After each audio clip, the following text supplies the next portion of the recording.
Assalamualaikum warahmatullahi wabarakatuh. Teman-teman sekalian, hari ini kita akan coba bahas tentang rasa takut. Rasa takut ini adalah sebuah rasa primitif yang ada pada manusia, dan inilah yang menjaga manusia agar tetap bisa hidup. Jadi mudahnya ini adalah sebuah naluri yang ada pada setiap yang hidup. Hewan contoh misalnya, ada anjing lewat, kita bawa batu, kita mau lempar, dia pasti udah bereaksi dan dia pasti akan lari. Ada orang yang dia merasakan kehadiran bahaya, ngelihat ular misalnya, itu pasti takutnya muncul. Dia berada di malam hari misalnya, itu pasti takutnya muncul. Manusia pasti akan pernah merasa rasa takut, dan itu adalah sesuatu yang biasa, sesuatu yang normal. Karena memang sudah fitrah pada manusia, dia pasti akan merasakan rasa takut. Rasa takut adalah naluri primitif, naluri wajar yang ada pada manusia.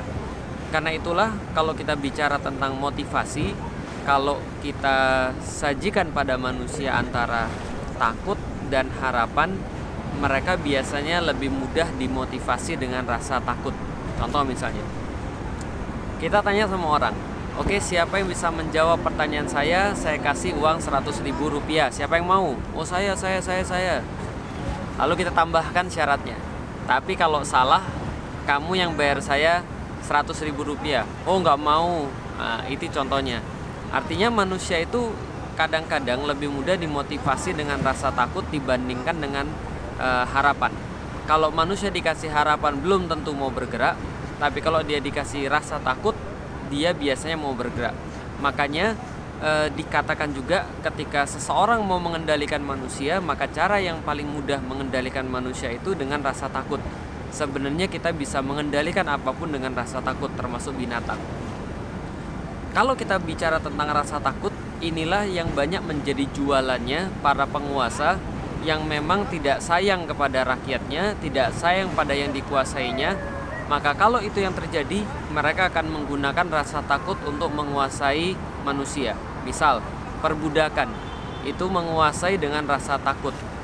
Tapi tentu saja ada bedanya antara takut kepada manusia, takut yang salah, dengan takut kepada Allah, takut yang hakiki. Apa bedanya? Jadi gini, manusia memperbudak manusia, itu menggunakan rasa takut. Allah itu adalah tuannya manusia, kita adalah budaknya Allah, literally. Karena kata-kata Abdullah artinya adalah hamba Allah, budaknya Allah.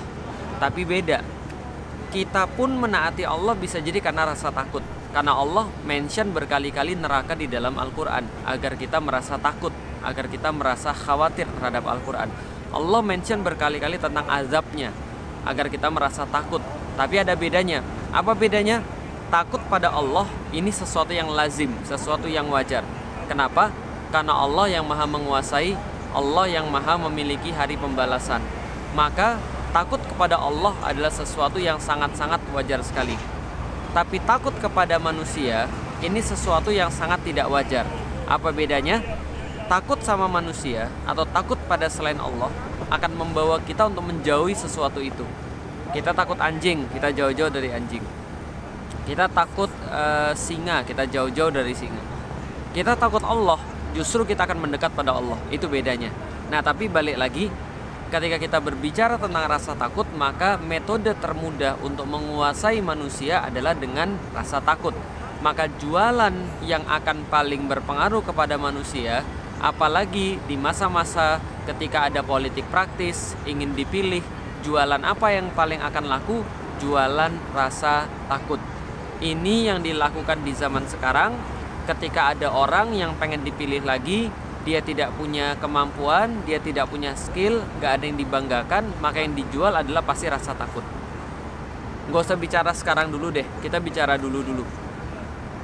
Dulu ada Fir'aun namanya. Ketika dia tidak punya program yang dibanggakan, ketika dia tidak punya sesuatu yang yang dijual dalam tanda kutip, maka dia jualan ketakutan.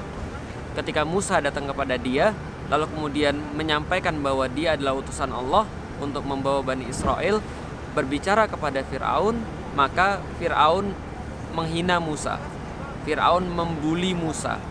Ketika bulian dan hinaan itu tidak berlaku, tidak berhasil, maka yang kedua dilakukannya adalah menakut-nakuti Musa, menjual ketakutan kepada Musa. Kamu nanti saya penjara loh, kamu nanti saya tangkap loh, hidupmu nanti susah loh. Ketika tidak berhasil untuk menakut-nakuti Musa, maka dia menjual ketakutan ini kepada masyarakat. Nanti Musa akan mengeluarkan kalian dari negeri kalian loh. Nanti Musa ini akan membuat kalian tidak punya rumah loh. Nanti Musa ini akan membuat negeri kalian hancur loh. Itu yang dia jual. Nah, baru balik ke zaman sekarang. Kira-kira sama nggak? Sama, cuma diksinya aja yang beda. Diksinya sekarang yang jadi hantu, yang jadi setannya, yang jadi ketakutannya adalah khilafah. Jualan khilafah untuk menakut-nakuti manusia agar orang lain tidak memilih calon yang lain karena distempeli dengan kata khilafah yang menakutkan. Ditakut-takutilah manusia. Khilafah itu bunuhin orang. Khilafah itu intoleransi. Khilafah itu tidak manusiawi. Khilafah itu akan merusak NKRI. Khilafah itu anti Pancasila. Khilafah itu terorisme, ISIS dan seterusnya. Ini yang dijual.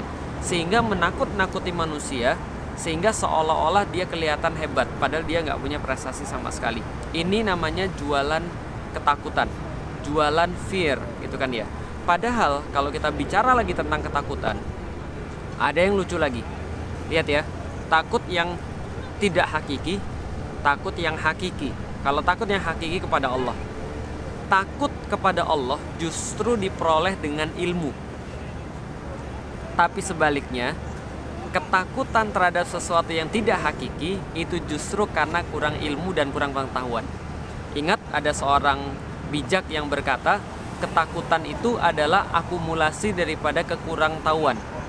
Jadi kalau kita sudah tahu, kita nggak akan takut. Tapi kalau kita belum tahu, kita takut. Kalau takutnya takut yang tidak hakiki. Tapi kalau takutnya yang hakiki, justru berasal daripada pengetahuan. Kita tahu Allah, kita kenal Allah, kita takut dengan Allah. Kita tahu kehebatan Allah, kedahsyatan Allah, kemahakuasaan Allah, kehebatan Al-Quran, kita jadi takut dengan Allah. Beda ya, takut yang hakiki karena punya ilmu, takut yang tidak hakiki karena nggak punya ilmu. Contoh, pernah nonton film horor. Kenapa orang bisa kaget? Kenapa orang bisa terkejut? Karena dia nggak siap, karena dia nggak tahu. Makanya dia kaget, makanya dia takut.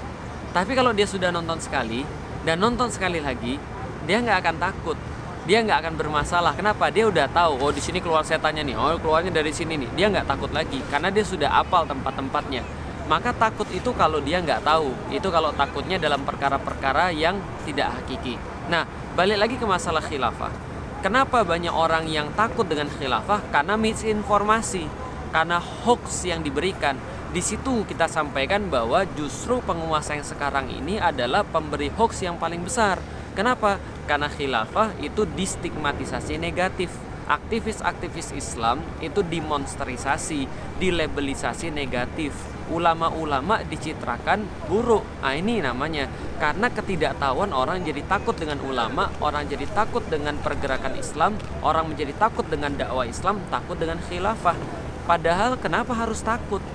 Khilafah itu bukan sesuatu yang aneh kok di dalam Islam. Kenapa? Ya tiap kali Ramadan bentar lagi nih kita akan dengar Rasulullah itu punya khalifah. Siapa namanya? Khalifah Abu Bakar, Khalifah Umar, Khalifah Utsman, Khalifah Ali. Itu sudah biasa. Apa itu khalifah? Di dalam Al-Quran disebutkan salah satu arti daripada khalifah.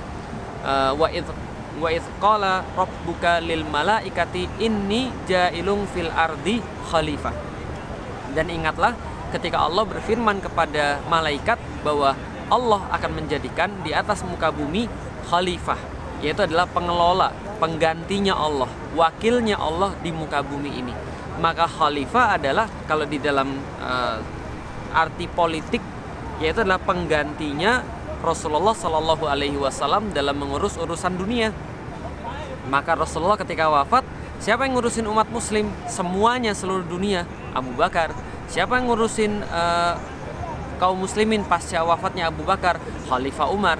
Setelahnya siapa? Khalifah Utsman. Setelahnya siapa?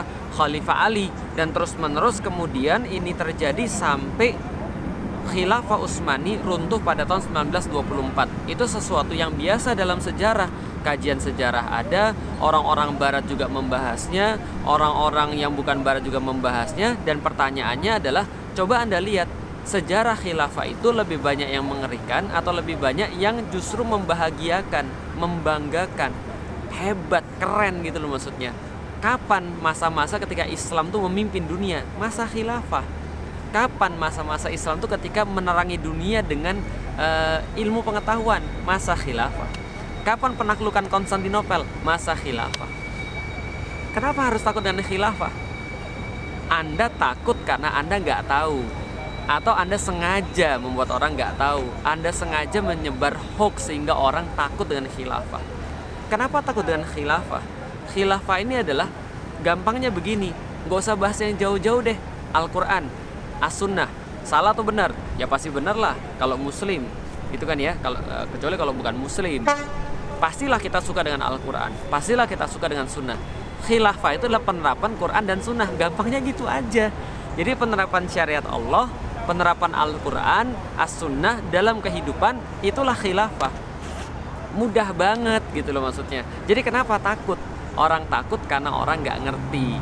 Orang takut karena orang nggak paham. Orang takut karena memang sengaja ada yang menakut-nakuti. Oke, kalau gitu kita lihat gini. Oh tapi kan nggak perlu khilafah. Oke, sekarang saya tanya begini. Coba bayangin begini. Kalau orang bukan muslim namanya apa? Non muslim, kafir, ya kan ya? Kalau nggak masuk surga masuknya mana? Neraka. Ya nggak mungkin kan masuk yang lain. Kalau orang nggak di atas di mana? Di bawah. Oh bisa tengah-tengah Ustadz. Kadang-kadang hidup tuh nggak ada dua, nggak ada yang ketiga, cuma ada dua aja. Hitam putih, surga, neraka, iman, kafir, pahala, siksa, dan seterusnya. Artinya teman-teman sekalian, kalau ada orang mengatakan kita tuh nggak perlu pakai aturan Islam, berarti dia ridho pakai aturan apa? Sekarang kamu pakai aturan apa? Kalau kamu nggak mau pakai aturan Al-Quran, kamu nggak mau pakai aturan As-Sunnah, kamu selalu pakai aturan apa? Sedangkan Allah berkata di dalam Al-Quran, wa may yabtaghi ghairal islami dinan fala yuqbala minhu. Maksudnya apa? Ghairal Islam dan Islam, cuma ada dua itu. Kalau kamu nggak pakai Islam, berarti kamu pakai selain Islam. Kalau kamu nggak pakai selain Islam, berarti kamu harusnya pakai Islam. Kalau kamu bukan orang baik, berarti kamu bukan orang baik, orang jahat. Kalau kamu bukan orang jahat, berarti kamu orang baik. Oh saya tuh orangnya tengah-tengah aja, nggak baik nggak jahat, nggak ada tengah-tengah. Kalau kamu bukan bagian daripada solusi, berarti kamu bagian daripada masalah. Kalau kamu nggak mau jadi masalah, jadilah bagian daripada solusi. Berarti kalau ada orang mengatakan kita nggak mau pakai aturan Islam, terus sekarang kamu pakai aturan siapa? Aturan Belanda, aturan penjajah, aturan sekuler, aturan manusia yang kemudian mengatur manusia sendiri. Kamu pakai aturan siapa? Nah jadi apa yang ditakutkan pada khilafah? Justru yang namanya ketakutan yang tidak hakiki itu mengalihkan daripada ketakutan yang hakiki. Contoh, kenapa kamu belum nikah? Oh iya saya takut nanti saya nggak punya duit. Lihat ya, dia takut nikah karena dia takut nggak punya duit setelah nikah. Padahal sekarang dia masih jomblo dan nggak punya duit. Harusnya lebih takut mana? Nikah belum punya duit, itu belum pasti. Nikah nggak punya duit, belum pasti. Jomblo miskin sudah pasti. Harusnya lebih takut yang mana? Ada orang kerudungan, belum kerudungan maaf. Lalu diminta kerudungan yuk, dia bilang enggak, nanti kalau saya kerudungan nanti saya masih maksiat gimana? Oke coba lihat ya, kerudungan masih maksiat, belum kejadian. Yang sudah kejadian, dia nggak kerudungan dan dia maksiat. Harusnya lebih takut mana? Coba lihat. Oh takut sama khilafah. Sedangkan sekarang dia menggunakan sistem yang bukan sistemnya Allah. Dia menggunakan standar yang bukan halal haram. Sekarang dia dideketin sama orang LGBT. Sekarang dia berada di sekitarnya orang-orang PKI. Sekarang dia kemudian dimasukkan pendapat-pendapatnya oleh orang-orang liberal. Harusnya lebih takut yang mana? Harusnya kita berpikir. Sekali lagi, ketakutan adalah hasil daripada ketidaktahuan. Maka coba kita undang. Kalau Anda ditakut-takuti dengan khilafah, ayo cari masa apa Islam berjaya. Yuk cari sebelum Indonesia ada apa di dunia. Yuk cari sebelum perang dunia ada apa. Yuk cari kapan Islam menggoreskan dengan tinta emas kepada peradaban dunia. Di masa apa?